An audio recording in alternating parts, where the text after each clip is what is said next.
Hi friends, welcome back to our channel. നമ്മൾ ഇന്ന് തുടങ്ങാൻ പോകുന്നത് പുതിയ നോവലാണ്. കഥയുടെ പേര് മീര. രചനയും അവതരണവും ആമിക. ഈ കഥയും കഥാപാത്രങ്ങളും തികച്ചും രചയിതാവിൻ്റെ സൃഷ്ടി മാത്രമാണ്. ജീവിച്ചിരിക്കുന്നവരോ മരിച്ചവരോ ആയി ഇതിന് യാതൊരു സാമ്യവുമില്ല. എന്തെങ്കിലുമൊക്കെ സാമ്യം തോന്നുന്നെങ്കിൽ അത് തികച്ചും യാദൃശ്ചികം മാത്രം. അതോടൊപ്പം തന്നെ ഈ കഥയിൽ കൂടി കടന്നു പോകുമ്പോൾ നിങ്ങളിൽ ചിലർക്കെങ്കിലും നിങ്ങളെ തന്നെ ഇതിൽ കാണാനായേക്കും. സഹനത്തിൻ്റെ വഴികളിൽ കൂടി സ്നേഹം എത്തിപ്പിടിക്കാൻ നോക്കുന്ന ഒരു പാവം പെൺകുട്ടി, അവളാണ് മീര. അലോഷി പുതുശ്ശേരി. ആ നെയിം ബോർഡ് കടന്നു ചെന്നാൽ അതിമനോഹരമായ ഒരു വീട് കാണാം. ആഗതരെ നോക്കി പുഞ്ചിരി തൂകി നിൽക്കുന്ന പൂച്ചെടികൾക്ക് മഴവെല്ലിൻ്റെ ശോഭ. വീടിന് ചുറ്റും പല നിറത്തിൽ വിളഞ്ഞു നിൽക്കുന്ന പഴവർഗ്ഗങ്ങൾ. അവയൊക്കെ ആവോളം ആസ്വദിച്ച് ആരെയും ഭയമില്ലാതെ ഓടി നടക്കുന്ന പക്ഷി മൃഗാദികൾ. തോട്ടത്തിന് അതിർവരമ്പുകൾ പോലെ ശാന്തമായി ഒഴുകുന്ന ഒരു കൊച്ചു കൈത്തോട്. അതിൽ സന്തോഷത്തോടെ തുള്ളിച്ചാടുന്ന മത്സ്യക്കുഞ്ഞുങ്ങൾ. ഭൂമിയിൽ ഒരു ഏദൻ തോട്ടമുണ്ടെങ്കിൽ ഒരുപക്ഷെ അതിതായിരിക്കുമോ? എപ്പോഴും തുള്ളിച്ചാടി ഓടി നടക്കുന്ന പൈക്കുട്ടിക്ക് പോലും ഇന്നെന്തോ ഒരു ഉത്സാഹക്കുറവ്. സുന്ദരി പശുവിൻ്റെ കഴുത്തിൽ കുഞ്ഞിത്തല ചേർത്ത് വെച്ച് അവൾ കണ്ണടച്ചു നിൽക്കുന്നു. വീടിന് ചുറ്റും എന്തെന്നില്ലാത്ത ഒരു മൂകത കട്ട പിടിച്ചു നിൽക്കുന്നു. ഏതോ മഹാദുരന്തത്തിന്റെ ഓർമ്മപ്പെടുത്തൽ എന്നതുപോലെ ചക്രവാള സീമയിൽ ആകാശം കറുത്തു മൂടി. സർവ്വതും നശിപ്പിക്കാൻ തയ്യാറെടുക്കുന്ന ഒരു പേമാരിയുടെ വട്ടം കൂട്ടൽ. ആൽബർട്ട്, നിങ്ങൾ ഇതുവരെ കാര്യം പറഞ്ഞില്ല. ഞാൻ വന്നിട്ട് മണിക്കൂറുകൾ പലതാകുന്നു. ഫോണിൽ സംസാരിക്കാൻ പറ്റാത്ത എന്ത് കാര്യമാണ് നിങ്ങൾക്ക് പറയാനുള്ളത്? പറയാം. എന്തായാലും പറയാതിരിക്കാൻ പറ്റില്ലല്ലോ. സിസ്റ്ററിന്റെ ചോദ്യത്തിന് ആൽബി ചെറിയ ചിരിയോടെ ഉത്തരം പറഞ്ഞു. എൻ്റെ കൊച്ചിന്റെ ജീവിതത്തെ ബാധിക്കുന്ന കാര്യമാണെന്ന് നീ പറഞ്ഞതുകൊണ്ട് മാത്രമാണ് ഈ വയസ്സുകാലത്ത് ഞാൻ ഇത്ര ദൂരം വന്നത്. പ്രായമായടോ, ഇപ്പോൾ ഇത്ര വലിയ യാത്രയൊക്കെ ബുദ്ധിമുട്ടാണ്. മൗനം വീർപ്പുമുട്ടിയപ്പോൾ സിസ്റ്റർ തെരേസ തുടക്കമിട്ടു. മാനന്തവാടിയിൽ നിന്നും ഇത്രയേറെ ദൂരം. എനിക്ക് മനസ്സിലാക്കാനാകും സിസ്റ്ററിന്റെ ബുദ്ധിമുട്ടുകൾ. പക്ഷേ ഒഴിവാക്കാൻ പറ്റാത്തത്ര വലിയൊരു കാര്യം ഇവിടെ നടന്നാൽ ഇവരുടെയൊക്കെ സംരക്ഷക എന്ന നിലയിൽ നിങ്ങൾ വരേണ്ടിടത്ത് വന്നല്ലേ പറ്റൂ. ആൽബർട്ട് എന്ന ആൽബി പറഞ്ഞു. സിസ്റ്റർ ആൽബർട്ടിനെ സൂക്ഷിച്ചു നോക്കി. ആ മുഖത്തെ ഭാവം എന്താണ്? അവൻ്റെ മുഖത്ത് ഒരു കൗശലക്കാരൻ ചെന്നായിയുടെ ഭാവം ഒളിഞ്ഞിരിപ്പുണ്ടോ എന്ന് സിസ്റ്ററിന് സംശയം തോന്നി. ഒരുപാട് വളച്ചു കെട്ടാതെ കാര്യത്തിലേക്ക് വരൂ, അല്ലെങ്കിൽ കേൾക്കുന്നവർക്ക് മുഷിച്ചിലാവും. സിസ്റ്റർ അക്ഷമയോടെ അയാളെ നോക്കി. അതെ, അതാണ് എനിക്കും ഇഷ്ടം. എന്തും തുറന്നു പറയുക. അയാളുടെ നോട്ടം മീരയുടെ നേരെ നീണ്ടു. അവിടെ നടക്കുന്നതൊന്നും ശ്രദ്ധിക്കാതെ വിദൂരത്തിലേക്ക് നോക്കിയിരിക്കുന്ന മീരയ്ക്ക് ഒരു വിദഗ്ധനായ ശില്പി കടഞ്ഞെടുത്ത എല്ലാ ഉടലഴകുകളും ഒന്നിച്ചു ചേർന്ന ഒരു മാദക ശില്പത്തിന്റെ ഭംഗിയുണ്ടായിരുന്നു. അയാളുടെ ചുണ്ടിൽ ഒരു പരിഹാസ ചിരി വിടർന്നു.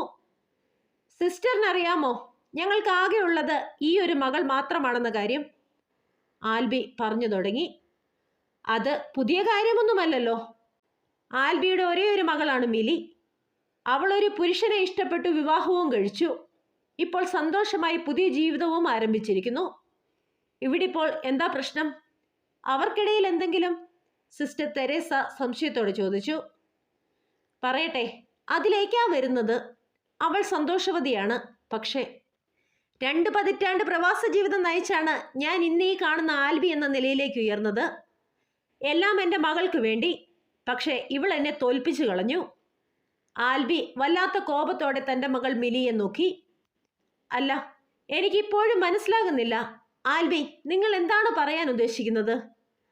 അലോഷി അവനൊരു കോളേജ് പ്രൊഫസറാണ്. നിങ്ങൾക്കുള്ളതുപോലെ തന്നെ ഇവനും ആവശ്യത്തിൽ കൂടുതൽ സമ്പത്തുണ്ട്. ഇവർക്ക് 2 തലമുറ കഴിയാനുള്ളത് ഇവന്റെ അമ്മ സമ്പാദിച്ചിട്ടുമുണ്ട്. പിന്നെ മിലി, അവൾ ചെയ്തത് തെറ്റ് തന്നെയാണ്. ഈ കാലം അത്രയും വളർത്തി വലുതാക്കിയ മാതാപിതാക്കളെ മറന്ന് ഇന്നലെ കണ്ട ഒരാൾക്കൊപ്പം ജീവിതം ആരംഭിക്കുക എന്നൊക്കെ പറഞ്ഞാൽ അത് ഒരു മാതാപിതാക്കൾക്കും അംഗീകരിക്കാൻ സാധിക്കുന്നതല്ല. മക്കളുടെ വിവാഹം അതെല്ലാ മാതാപിതാക്കളുടെയും സ്വപ്നമാണ്. നിർഭാഗ്യവശാൽ സംഭവിക്കാൻ പാടില്ലാത്തത് സംഭവിച്ചു പോയി. ഇനിയിപ്പോൾ അതേപ്പറ്റി പറഞ്ഞിട്ട് എന്താ കാര്യം? അല്ലെങ്കിൽ തന്നെ ആ കാര്യത്തിൽ എൻ്റെ റോൾ എന്താ? സിസ്റ്റർ സംശയത്തോടെ എല്ലാവരെയും നോക്കി. സിസ്റ്ററമ്മേ, ഞാൻ ചെയ്തത് തെറ്റല്ല എന്ന് പറയുന്നില്ല. പക്ഷേ ഡാഡി ഒന്നും അറിയാത്തവനെ പോലെ സംസാരിക്കുന്നതാണ് എനിക്കിപ്പോൾ മനസ്സിലാവാത്തത്. അലോഷിയെ ആദ്യം കണ്ടതു മുതൽ ഇന്ന് ഈ നിമിഷം വരെയുള്ള എല്ലാ കാര്യങ്ങളും ഞാൻ ആദ്യം പറഞ്ഞത് ഡാഡിയോട് തന്നെയാണ്. അപ്പോഴൊക്കെ എൻ്റെ ഇഷ്ടത്തിന് കൂട്ടുനിന്നിട്ട് ഇപ്പോൾ ഈ ഡാഡി എന്താ ഇങ്ങനെ? മിലി ചോദ്യരൂപത്തിൽ ആൽബിയെ നോക്കി. അതെങ്ങനെയാ? പ്രേമത്തിന് കണ്ണും മൂക്കും ഒന്നുമില്ലല്ലോ. അധ്യാപക വിദ്യാർത്ഥി ബന്ധങ്ങൾ പോലും മറന്നുകൊണ്ടുള്ള പ്രണയം എന്ന കാട്ടിക്കൂട്ടലുകൾ, ആഗ്നസ് പുച്ഛത്തോടെ പറഞ്ഞു. ആഗ്നസിന്റെയും ആൽബിയുടെയും ഒരേ ഒരു പുത്രി മിലിയെയാണ് മീരയുടെ ഒരേ ഒരു മകൻ അലോഷി വിവാഹം കഴിച്ചിരിക്കുന്നത്. പറയത്തക്ക ബന്ധുക്കൾ ആരുമില്ലാത്ത മീരയുടെ കുടുംബകാര്യങ്ങൾ നോക്കി നടത്തുന്നത് സിസ്റ്റർ തെരേസയാണ്. ആരും അലോഷിയെ കുറ്റപ്പെടുത്തേണ്ട കാര്യമില്ല. അദ്ദേഹം ഒരിക്കലും തൻ്റെ സ്റ്റുഡൻറ്റിനെ വിവാഹം കഴിക്കാൻ തയ്യാറായിരുന്നില്ല. ഞാനാണ് ആത്മഹത്യ ചെയ്യുമെന്ന് ഭീഷണിപ്പെടുത്തി അദ്ദേഹത്തെ കൊണ്ട് എൻ്റെ കഴുത്തിൽ താലി കെട്ടിപ്പിച്ചത്. എനിക്ക് അലോഷി ഇല്ലാതുള്ള ഒരു ജീവിതത്തെപ്പറ്റി ചിന്തിക്കാൻ പോലും സാധിക്കില്ലായിരുന്നു. അത്രയ്ക്ക് ഭ്രാന്തമായി ഞാൻ അവനെ പ്രണയിച്ചു പോയി. അതുകൊണ്ടാണ്. മിലി കൈകൂപ്പിക്കൊണ്ട് പറഞ്ഞു. മിലി പറഞ്ഞത് ശരിയാണ്. ഒരു സ്റ്റുഡൻറ്റിനെ വിവാഹം കഴിക്കുക എന്ന് പറയുന്നത് എന്നെ സംബന്ധിച്ച് വളരെ ബുദ്ധിമുട്ടുണ്ടാക്കിയ കാര്യമായിരുന്നു. ഞാനത് പറഞ്ഞ് മനസ്സിലാക്കാൻ ഒരുപാട് ശ്രമിക്കുകയും ചെയ്തതാ. പക്ഷേ അപ്പോഴൊന്നും പിന്തിരിയാൻ അവൾ തയ്യാറല്ലായിരുന്നു. ഒടുവിൽ മിലിക്ക് എന്നോടുള്ള ആത്മാർത്ഥമായ സ്നേഹം മനസ്സിലാക്കിയപ്പോൾ അത് ഉപേക്ഷിച്ച് കളയാൻ എനിക്കും തോന്നിയില്ല. എനിക്ക് വേണ്ടത് എൻ്റെ അമ്മയുടെ സമ്മതവും അനുഗ്രഹവും മാത്രമായിരുന്നു. അതെനിക്ക് കിട്ടുകയും ചെയ്തു. ഇപ്പോൾ മിലിയുടെ ഡാഡിയുടെ പ്രശ്നം എന്താണെന്നാണ് എനിക്ക് മനസ്സിലാവാത്തത്.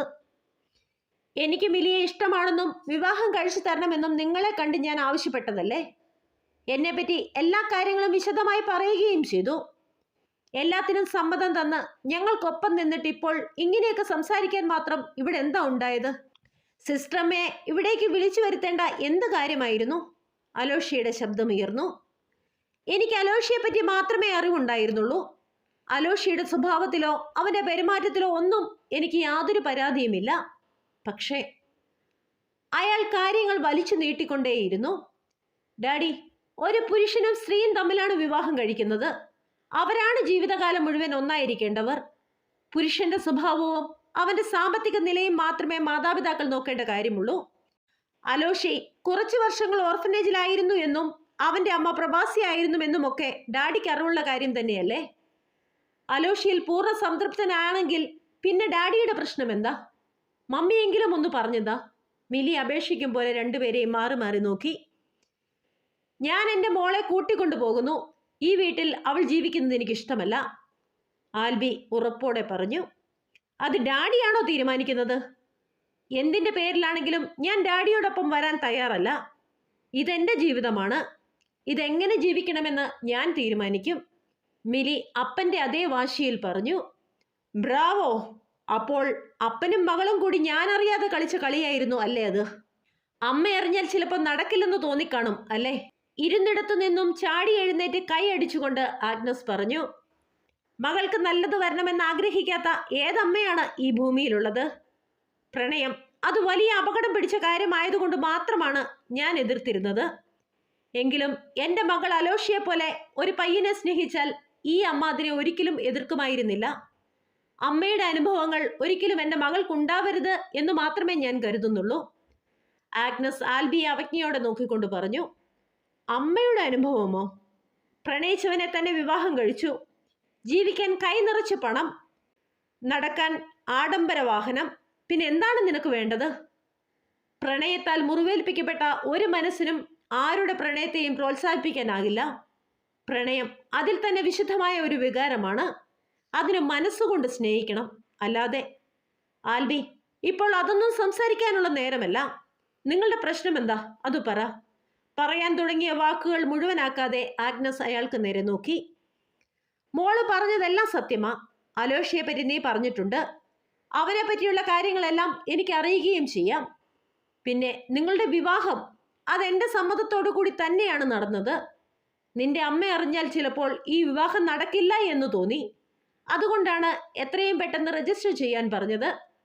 പക്ഷേ ഇതുപോലൊരു ചതി അതിൽ ഒളിഞ്ഞിരിപ്പുണ്ട് എന്ന് എനിക്ക് മനസ്സിലാക്കാനായില്ല, അയാൾ കോപത്തോടെ പറഞ്ഞു. എന്ത് ചതി? എൻ്റെ ഇഷ്ടത്തിന് കൂട്ടുനിന്നിട്ട് ഇപ്പോൾ ഇതുപോലൊക്കെ പറയാൻ ഡാഡിക്ക് എങ്ങനെ തോന്നുന്നു? ഡാഡി കളിക്കുന്നത് എൻ്റെ ജീവിതം വെച്ചാണ്. മുൻപത്തെ പോലെ അല്ല. ഇപ്പോൾ എനിക്കൊരു കുടുംബമുണ്ട്, അത് മറന്നു പോകരുത്. മിലി താക്കീതുപോലെ പറഞ്ഞു. നീ പറയുന്നതൊക്കെ ശരിയാണ്. എന്നാൽ അപ്പോഴൊന്നും അലോഷി ഈ സ്ത്രീയുടെ മകനാണെന്ന് എനിക്ക് യാതൊരു അറിവും ഉണ്ടായിരുന്നില്ല. ആൽബി കോപം കൊണ്ട് വിറച്ചു. മീരയുടെ മകനാണ് അലോഷി എന്നുള്ളത് എങ്ങനെയാണ് ഒരു ചതിയാകുന്നത്? അവൾ ഒരു സിംഗിൾ പേരന്റ് ആണ്. ജന്മം കൊടുത്ത പുത്രന് നന്മതിന്മകൾ പറഞ്ഞു കൊടുത്താണ് അവൾ അവനെ വളർത്തിയത്. നിങ്ങളൊന്ന് അന്വേഷിച്ചു നോക്കൂ, അലോഷിയെ പോലെ നല്ലൊരു ചെറുപ്പക്കാരനെ എവിടെയെങ്കിലും കണ്ടെത്താനാകുമോ എന്ന്. ഇപ്പോൾ നിങ്ങളുടെ പ്രശ്നം അലോഷിയല്ലെന്ന് എനിക്ക് മനസ്സിലാകുന്നുണ്ട്. അങ്ങനെയെങ്കിൽ മനുഷ്യന് മനസ്സിലാകുന്നത് പോലെ നിങ്ങളുടെ പ്രശ്നം പറയൂ. തെരേസ സിസ്റ്റർ പല്ലുരുമ്മിക്കൊണ്ട് പറഞ്ഞു. മീര, ഇത് നിന്റെ മകന്റെ ജീവിതമാണ്. നീ ഇവിടെ മൗനമായി ഇരിക്കുന്നതിന്റെ കാരണം അതുമാത്രം എനിക്ക് മനസ്സിലാകുന്നില്ല. സംസാരിക്കേണ്ട സ്ഥലത്ത് സംസാരിക്കുക തന്നെ വേണം. വിങ്ങിപ്പൊട്ടുന്ന ഹൃദയമുള്ള പഴയ മീരയല്ല നീ. പ്രതിസന്ധികളെയും പ്രയാസങ്ങളെയും നേരിടാൻ കഴിവുള്ള അന്തസ്സുള്ള പെണ്ണാണ് നീ. അവിടെ നടക്കുന്ന കാര്യങ്ങളൊന്നും ശ്രദ്ധിക്കാതെ വിദൂരങ്ങളിലേക്ക് നോക്കിയിരിക്കുന്ന മീരയെ നോക്കിക്കൊണ്ട് സിസ്റ്റർ പറഞ്ഞു. ഇല്ല സിസ്റ്റർ, അവർ സംസാരിക്കില്ല. അല്ലെങ്കിൽ തന്നെ എന്നെ പോലെ ഒരു വ്യക്തിയുടെ മുൻപിൽ സംസാരിക്കാൻ എന്തു യോഗ്യതയാണ് അവർക്കുള്ളത്? ആൽബി വീണ്ടും അവളെ കുത്തുനോവിക്കാൻ എന്നതുപോലെ വാക്കുകൾ തൊടുത്തുവിട്ടു. മീര തിരിഞ്ഞ് അയാളെ ഒന്ന് നോക്കി. ആ കണ്ണുകളിൽ അഗ്നി എരിയുന്നുണ്ടായിരുന്നു. അത് കണ്ടപ്പോൾ ആൽബി പകയോടെ വീണ്ടും സംസാരിച്ചു തുടങ്ങി. അലോഷി മോനെ, നീ നല്ലവനാണ്. എൻ്റെ മോൾക്ക് കിട്ടാവുന്നതിൽ വെച്ച് ഏറ്റവും നല്ല ബന്ധം. പക്ഷെ നിങ്ങളുടെ അമ്മയെപ്പോലെ ഒരു സ്ത്രീയുടെ ഒപ്പം എൻ്റെ മകളെ വിട്ടിട്ട് പോകാൻ ഭൂമിയിൽ ഒരു പിതാവിനും സാധിക്കില്ല. എൻ്റെ മോളുടെ ജീവിതവും അവളുടെ സുരക്ഷിതത്വവും മാത്രമാണ് ഞാനിപ്പോൾ ചിന്തിക്കുന്നത്. അതുകൊണ്ട് എനിക്കിപ്പോൾ അവളെ കൊണ്ടുപോയേ പറ്റൂ. ഇങ്ങനെ ഒരു തീരുമാനമെടുക്കുമ്പോൾ ഉത്തരവാദിത്തമുള്ള ആരെയെങ്കിലും അറിയിച്ചിട്ടാകണം എന്ന് തോന്നി. അതാണ് സിസ്റ്ററിനോട് വരാൻ പറഞ്ഞത്. ആൽബയുടെ വാക്കുകൾ വല്ലാത്ത ഞെട്ടലോടെയാണ് അലോഷി കേട്ടത്. ഡാഡി, വായിൽ തോന്നുന്നത് വിളിച്ചു പറയരുത്. മിലിയുടെ ശബ്ദമുയർന്നു. അലോഷി, ഞാനൊരു കാര്യം ചോദിക്കട്ടെ? ആരാ നിന്റെ അപ്പൻ? എന്തായാലും ഭൂമിയിൽ ജനിച്ച ഒരു മനുഷ്യന് അങ്ങനെ ഒരാൾ ഉണ്ടാകുമല്ലോ, അറ്റ്ലീസ്റ്റ് പേരെങ്കിലും. ആൽബിയുടെ ചോദ്യം കേട്ടപ്പോൾ അലോഷി ഞെട്ടലോടെ അയാളെ നോക്കി. ഇല്ല അല്ലേ? ഒരുപക്ഷെ ആ കാര്യത്തിൽ നിന്റെ അമ്മയ്ക്ക് പോലും ഒരു ഉറപ്പുണ്ടാകില്ല. അതാ പറയാത്തത്. തുടർന്നുള്ള ആൽബിയുടെ വാക്കുകൾ കേട്ട് മീര ചാടി എഴുന്നേറ്റു. മീര തുടരും. ഇത് ഒരു പെൺകുട്ടിയുടെ കഥയാണ്. അവളുടെ ത്യാഗത്തിൻ്റെയും സഹനത്തിൻ്റെയും പോരാട്ടത്തിൻ്റെയും കഥ. പ്രണയവും വിരഹവും എല്ലാം ഒന്നു ചേരുന്ന ജീവിത കഥ. അടുത്ത ഭാഗവുമായി നാളെ കാണും വരെ ബൈ ബൈ, സ്റ്റേ സേഫ്.